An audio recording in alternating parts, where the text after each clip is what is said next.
Hi everyone, this is Levon Pogosyan and welcome to the Basement Tapes. I really am a curious cat, so this is where we're going to explore new ideas, talk about any issues, talk about life really, and where your faith takes you, whether you have faith or you don't have faith. I hope you come here with an open mind and you enjoy this episode. Well, welcome to my podcast. Levon Pogosyan. Thank you. So intro to Levon. We met I was in the 9th grade. I would have been in the 10th grade. We did not go to the same school. We did not. We have mutual friends and we met. Did we meet on the internet first? Potentially. On AIM. Are you talking about AIM? What was your handle? Yasin Chalsam. Oh, yeah. We were a group of kids hanging out. We kind of just have been in touch ever since. You went and got your undergrad from University of California, Santa Barbara. You majored in art history. Why'd you major in art history out of everything? Because I really thought you were going to be a lawyer. So I switched to art history when I realized that communications wasn't going to work out. And my background was in art. I grew up, my dad did picture framing. So I was surrounded by artists my whole life. So I figured might as well give art history a shot. And it worked out. You're happy about that? Yeah, I love having that perspective on life from an art historical point of view. The way you've always been since we were kids, we would have all these like philosophical conversations where we were too young to have. Somehow Levon would love to lead these discussions. And I remember these talks and I just knew I could never ever win an argument with you.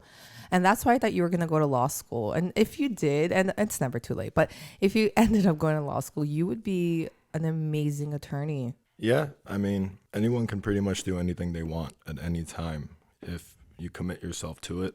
Being a lawyer was never something that attracted me, even though I worked at a law firm for 4 years. I remember that. Yeah, in senior year of high school. Like, who does that? Who goes and works at a law firm their senior year of high school? It was family law too. So, divorce and all that, child custody. But I enjoyed it, working with different types of people, seeing what anyone can go through at any point. It adds to your perspective of what could happen when you get older, especially like in high school, you don't really know what's ahead. And then you decided to go to receive your master's in art business from Sotheby's, which is part of the Claremont College. Yes. So Sotheby's has their own institute. Some people might know Sotheby's for the real estate, but they were initially the biggest auction house in the world, starting in London. And they have a school there and one in New York. And then several years ago, they wanted to move to the West Coast. So through a program at Claremont Graduate University, which is part of the Claremont colleges, which if a lot of people don't know, it's like 5, 6, 7 schools that have been around for over 100 years. They were like the first all-women's college, one of them. Wow. There was an engineering college. There's an undergraduate school. There's the graduate school. There's a couple more. So through them, they started a program for either arts management or arts business. And after I moved back from Santa Barbara, just like most people, I didn't know what I wanted to do, but I did know that I enjoy working in the arts. So I went there to pursue my master's. But you also mentioned that Claremont is like the Harvard of the West Coast. Some people know it as that. And why is that? I had no idea. I don't know why.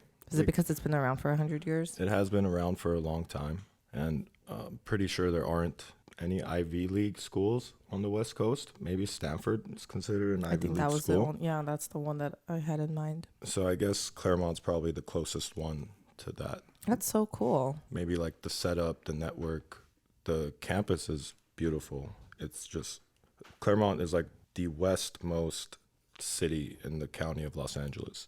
And it's just beautiful trees everywhere. It's right underneath, I think it's Mount Wilson, which is the highest peak in the county. Wow. So, yeah. That's cool. Another cool fact about Levon is that he used to travel a lot. I follow you on Instagram. And for a while, I was like, he doesn't have a job. He has no responsibilities. This guy's in Spain in one day and Croatia the next. Well, how long did you travel for? Like a full like 2 years what it felt like. It was over the span of several years, maybe a month at a time. But when you're working in the arts, it all counts as research. Yeah. I like to think I was working. You were working. You love art. Definitely speaks to your soul. Is it appropriate to call you an art dealer? That's one way to describe it, yeah. An art curator? I wouldn't say so much a curator. I'm not too fond of that word. Art dealer is a better one for me. I like art dealer. Yeah, a lot of people have no idea what it entails. Just the two words together, art dealer. It's just working with art and making deals for different people, different needs. Do you watch The Housewives? I don't. Okay, there is an art dealer. Okay. Housewives of Miami. And she's been in it for a very long time. I'm forgetting her name. But I was watching an episode and I was like, oh, this is what Levon does. And it's like these like very wealthy people in Miami that are buying and selling art. And that's her world. She travels and sources out different art. And I think there's an episode where they talk about art Basel. How do you pronounce it? Basel. And you've been. Yeah. Multiple Basel times. is actually the name of the city in Switzerland where it originated in the 1960s. And now they just call that art fair Art Basel. So it happens in Basel, Switzerland, Miami, and Hong Kong. Nice. Have you been to Hong Kong? I've been to all three Basels. What? Yeah. Is there a membership? There is no membership. You just have to Sound like a member. want to go, and you can go. Nice. I have always wanted to attend the Miami one. Miami was the last one I went to. To be honest, if you want to go for Overrated now. the art itself is very cliche, very commercial, very what they want to sell. The other art Basels are a little more open to new ideas. So if you want to just go to kind of have a good time, go to Miami. If you want to go see more interesting art, go to other art fairs. I would recommend Germany. There's 2 art fairs that happen there, Documenta and Sculptura. One of them happens once every 5 years. One of them happens once every 10 years. So it's a rare occurrence. If you get the opportunity to go, I would definitely recommend going if you're someone who's interested in the arts, especially if you're an artist yourself who wants to make art, because you will get a whole nother view on what art can be if you were to go to those shows. That's so cool. I had no idea. What is like the most moving piece you have ever witnessed, seen, where you looked at it and you're like, it spoke to your soul and you're like, I love what I do?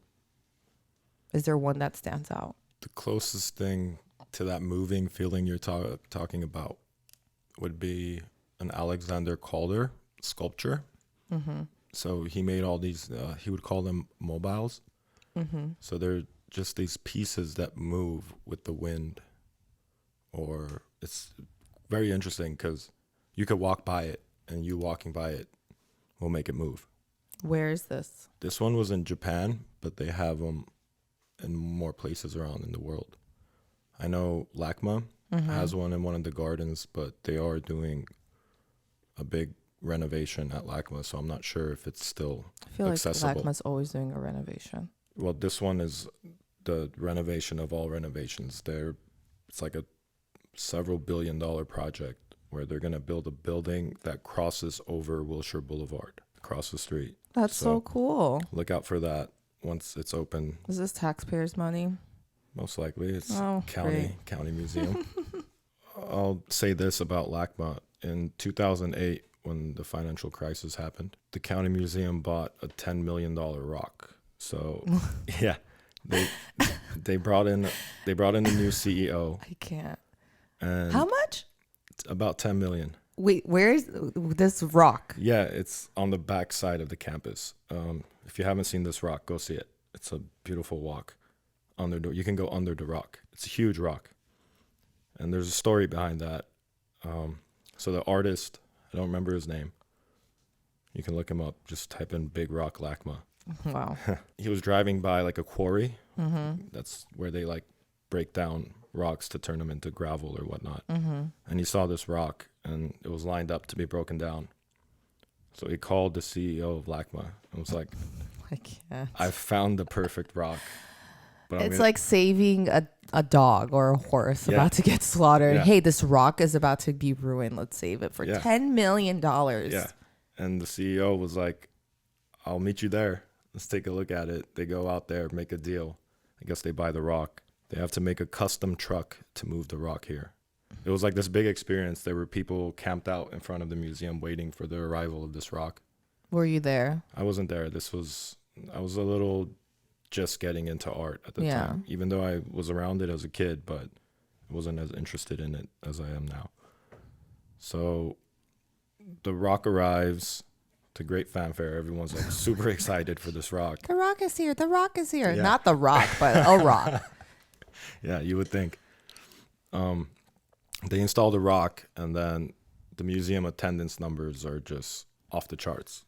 People from all over the world are coming in to see this rock. And this is, again, I mentioned during the financial crisis. I wish you could describe. Yeah. You just have to go see I wish it. you could describe my facial expression while he's explaining the story. I'm like so confused about this rock. Yeah. So, that's just goes to show you how art, just think outside of the box, a rock can be more than just a rock. It was something that drove interest at a time where people were, losing their money and their homes and everything, their jobs. So everyone was kind of giving that CEO a hard time, and he was the youngest CEO of a major museum at the time. So that one move just kind of flipped everything around. It was a good business deal at the end. It was a good business deal. And he got a lot of attention during this renovation too. And I think still the CEO? He's still the CEO, Michael Govan. I'm pretty sure this is going to be another one of those things that once they build a building, I'm someone who really enjoys the saying. Loves rocks. Loves rocks. I do love rocks too. But I was going to say, build it and they will come. Yeah. So I think that's just another thing to drive interest back into the arts, especially right now in these turbulent times where. But don't you feel like there's always a turbulent time? It's so like every year. My background is art history, and I can just imagine over the thousands of years what has happened. So, this is just another one in history that we'll have to get over. As far as art goes and like spirituality, do they have a connection? That's one of my favorite subjects. I think, of course, they do, because break it down to how art even gets created. Most of the artists who make it are doing it because they feel a spiritual connection to what they're doing. Yeah. It allows them to express their feelings, which is a hard thing to do. And art gives them that space to do it, whether it's visually or through songs or through acting. It's all an expression, which is what most people are looking for. Mm-hmm. If you're looking for art yourself, I would suggest don't go look at somebody who's just popular or everyone else is talking about them. Like Banksy. Yeah, go find something that you feel connected to. Yeah. And I think it's safe to say that a lot of the big collectors have done that. And then just naturally, at the end of it, they end up with a great collection that's worth, aside from its monetary value, just historically. You look at it and they collect pieces that range decades and different mediums. And it's pretty much like a museum-worthy collection. Yeah. And you look at it and they were just buying things that they enjoyed. Really cool story. I was working at a production company, and one of my colleagues, her best friend's son, 3 years old. Mm-hmm. 3. Great age. Yeah. I miss being 3. He was he started painting when he was actually much younger. He started painting, but his parents, I guess they took him to school, and the school was like, hey guys, we don't think he's a fit here. And they're like, well, why? Or the preschool or something, or like I don't know. Like, well, why? We really believe that your child is gifted and you guys need to send him somewhere else that will support his natural gifts. They ended up taking him, do some testing or whatever that looks like in order to see what this kid's IQ or brain capacity is. And they're like, he has like the potential to become like a genius because of his creativity. It's oozing out of him. Like the kid can't control it. So the parents were like, okay, well, we don't know where this kid got it from, but clearly he's gifted. It has to be given from above. Like it's divine. So they end up like, he wants to paint. So they're like, okay, how about we go ahead and have him paint for people. So I ordered a piece. And you don't tell the kid what to paint. So I was like, how does this work? She's like, well, you buy any size canvas, pick the colors, and just give it to me. And I hand it to him, and he decides. This 3-year-old decides that. It sounds like a true artist. So I went, bought these 2 massive canvases. I bought the colors that I was feeling at the moment that I really wanted. And then I handed it over to her. And I'm like, well, when will it be ready? She's like, whenever he thinks it's ready. It took 2 months. Yeah. And she calls me. She's like, it's ready. I was like, oh my gosh, it's ready. I didn't even ask how much this pieces are going to be, but it's ready. She gives me these pieces. Levon, chills down my spine. Yeah. One piece is like blue and white. And he like did this cross. And he doesn't know anything about, he doesn't know my name. He doesn't know he knows nothing about me. And you don't tell him anything. One's a cross and one is like this pink, and he used like sparkles and like a feather and and it was like there's like this W. He painted a feather, or he used an actual feather? He used an actual feather. And I was like, wow, like this is totally speaking to me. I'm moved by it, but like, can I ask you what he named the piece? Yeah, it's the woman and the boy. Kind of makes sense. But I asked her, did you tell the kid anything about me? She's like, absolutely not. And I was like, how did this happen? Because I recently just like went through like my first patch of like being really down. And I finally got myself up and I was at a new job. And this cross represented like my faith, like my whole belief system. And then the W, like he doesn't know I'm a girl, like represented like, you know, female woman, and the feather of like having lightness. Sure. And just like how both of them work together. And I asked them like, how much do I owe this kid? She's like $350. Nice. I was like, yes, I'm more than happy to do so. But I specifically bought those pieces because I said, number one, I think it's super dope, and I love to support young artists. That's very young. Yeah. You're contributing to his college fund. Yeah, straight up. And then one day, maybe in 20, 30 years, these pieces will be worth millions. Who knows? Maybe this is, instead of a 401k, this is what's going to get me to retire one day. But I'm going to send you those pieces. Yeah. It's incredible. Like a 3-year-old? Yeah. I'd like to Prodigy? see those. Potentially, yeah. I mean, as you were telling me that, saying that story, it just got me thinking that most kids are very talented and creative. Yeah. I think if anyone's a parent out there, give your kids the opportunity to express themselves without, in any form, as much interference as possible. All kids love to paint and draw. Dancing. I have a niece, she's almost 3, and every time she comes over, it's like one of the things on her to-do list, like get the paper, the coloring books, the color pencils out, and she just wants to paint and draw. I've actually I have a nephew too. He's almost 7. I have kept every single one of their paintings and drawings, so I have like a whole portfolio. That's beautiful. Maybe up to like 50 pieces now of just all of their work. When you were a child, what was your form of creativity? That's interesting. I feel like when we were young in the early 90s, it was very different than being a kid at that age. Nowadays, just there's so much more sensory objects to, like, you know, keep your memory vibrant. Taking pictures on the phone and videos, like my niece and my nephew and everyone else's kids are just going to have records of all that stuff. We maybe have like a handful of photos, you know? Not much. Yeah. Probably I know that not much of my elementary school or middle school It's very limited. projects or anything are like left, at least now, even if you don't keep the object, you're probably gonna have a picture of it somewhere on your phone, In relation to art, no, I can't think of any memories like that. It's not popping up right now.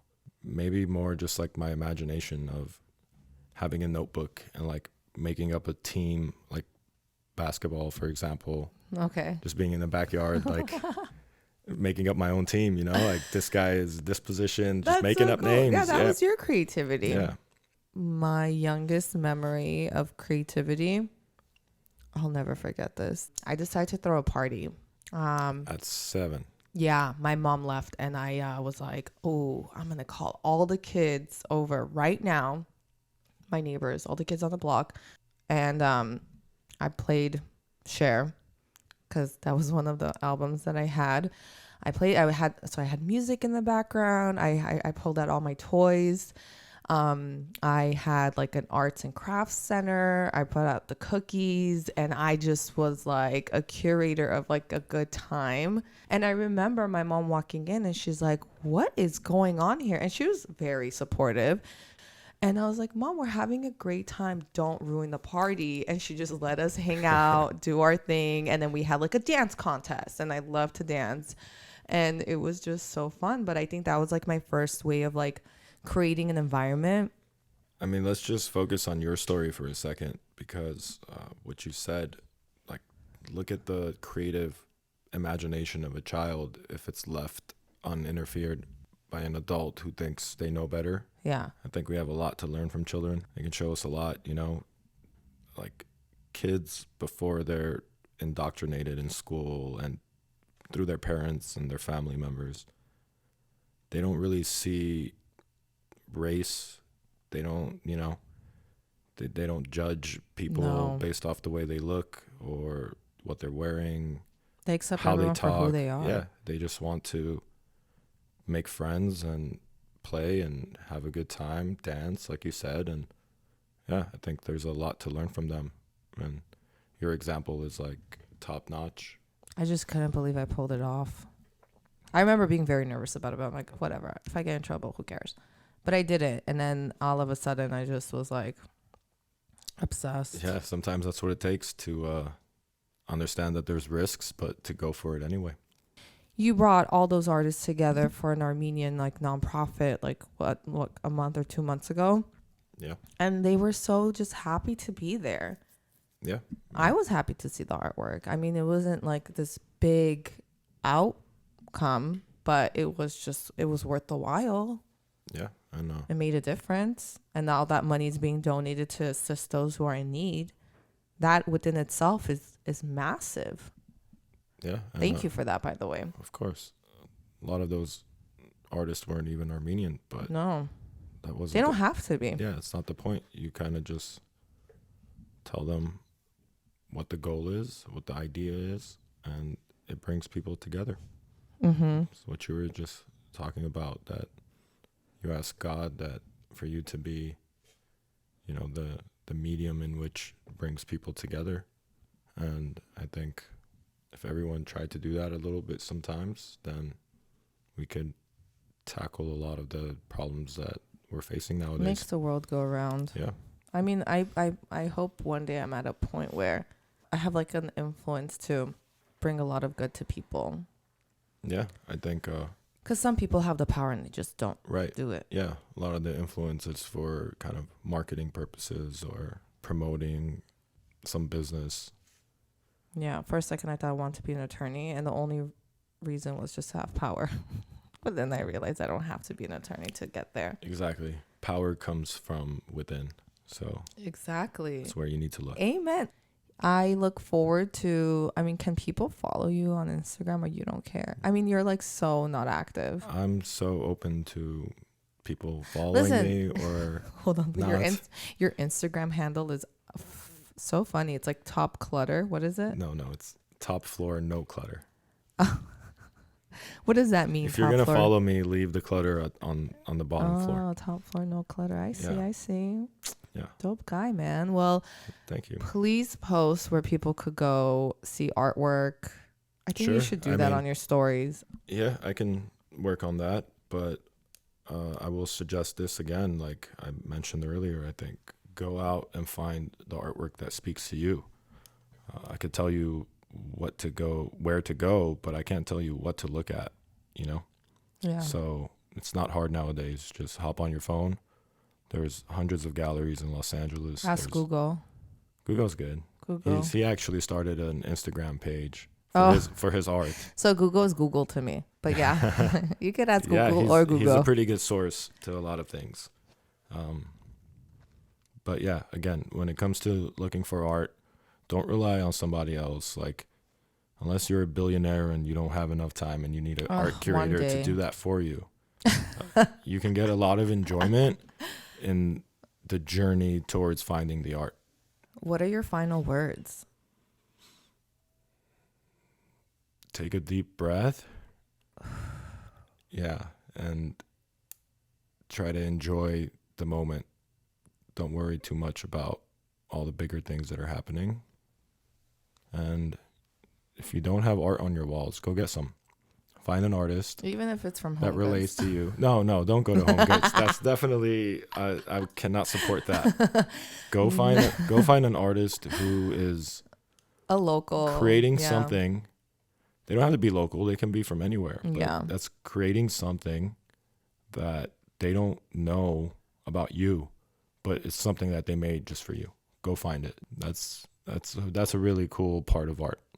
Well, thank you, Mr. You're welcome. Thank you, Mr. too. Art Dealer. Yeah. And I really, really appreciate your time. Of course. You're a busy guy, so Anytime I really appreciate you being here.